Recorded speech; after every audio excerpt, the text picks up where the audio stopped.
Hello, my name is Ivan Bonddarchuk. I'm a head of energy with LCF Law Group.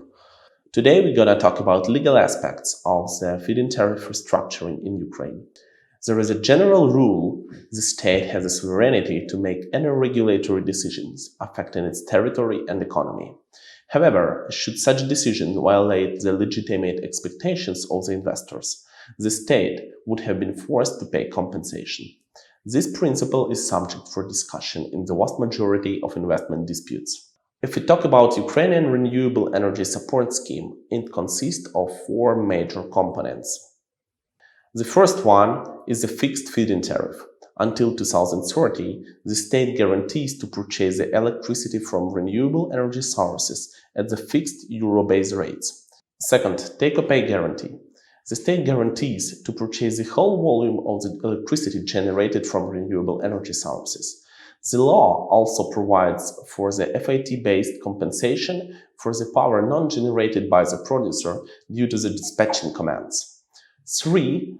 There is a limited liability for imbalanced settlement for renewable energy investors. And 4. Investors who entered into a preliminary power purchase agreement with the state enterprise guaranteed buyer in 2019 received 2 or 3 years for putting solar and wind power plants into operation, respectively. It's worth noting that the state provides first two guarantees with the direct wording in the law that the state guarantees them from the date of the facility commissioning and for the entire duration of the feed-in tariff by 2030. Two other elements of the support scheme for renewable energy are explicitly defined in the law but do not contain the wording the state guarantees for a specific period. Shortly before 2020, the industry faced two major problems. The first one is that state-owned enterprises simply do not have enough funds to pay for the feed-in tariff. Additional costs could be raised either within the tariff of transmission system operator for the electricity transmission or with an increase of the prices for vulnerable consumers and households. Second is that electric grids cannot technically accept the whole volume of the rest-produced electricity, and all curtailments shall be reimbursed at the FIT as well. In such conditions, the government began the discussions about the review of the feed-in tariff support scheme, and the major market associations launched the mediation. According to the available data, the government is considering several possible changes.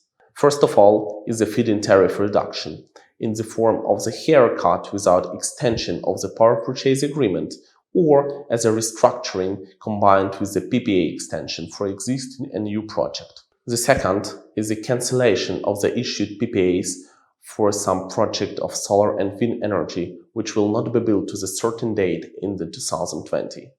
The third is 100% of imbalance responsibility provided for renewable energy projects. And finally, the government planned to introduce certain amount of hours of unpaid curtailments of lots for renewable energy projects. If the investors and the government will find mutual understanding on these issues and compromise and sign the memorandum, we can expect a voluntary restructuring of the FIT and the introduction of another relevant provisions. Some investors still will be able to claim the damages, but the major players will accept the changes. If the negotiations will not be resulted in any reasonable consensus, then the following options could be used. First, the state will unilaterally change the legal regime for the renewable energy sector.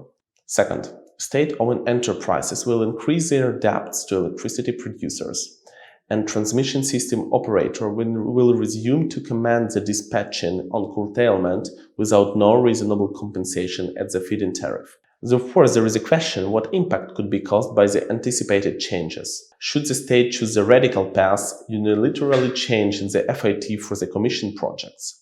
Such actions could be treated by the investors as a violation of the governmental guarantees for the stable, transparent, and predictable investment conditions. Bilateral investment treaties and energy charter treaty ratified by Ukraine provide Ukrainian government to adhere to a fair and equitable investment regime, otherwise known as the fair equitable treatment for investors.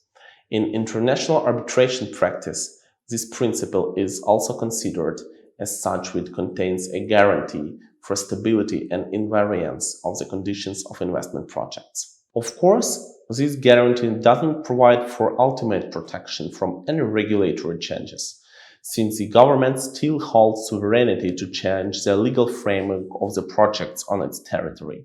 However, such changes shall take into account existing obligations under investment agreement and fair and equitable treatment for the investors. In other words, the state shall not introduce any changes which could deprive the investors of their investments or significantly reduce the value thereof. Ukraine is not the first country experiencing the changes in the renewable energy support scheme. The good example is Spain. Their experience shows that the significant changes to the legal regime regulating renewable energy projects could lead to significant budget losses. Particularly, more than 40 investment disputes were launched by the investors, of which 12 are already finished and cost Spain more than 1 billion damages. Therefore, it could be assumed that the drastic changes of the legal regime for renewable energy projects could create significant risks of multi-million investment disputes and cause significant damages to Ukraine. At the same time, reasonable FIT restructuring options based on the interests of the investors and public interest will help to achieve compromise and provide sustainable development for the industry. We continue to keep our hands on the problems in the renewable energy sector and will keep you informed. Do not hesitate to contact us in case of any questions. I wish you be safe and well on this time. Have a good luck. Goodbye.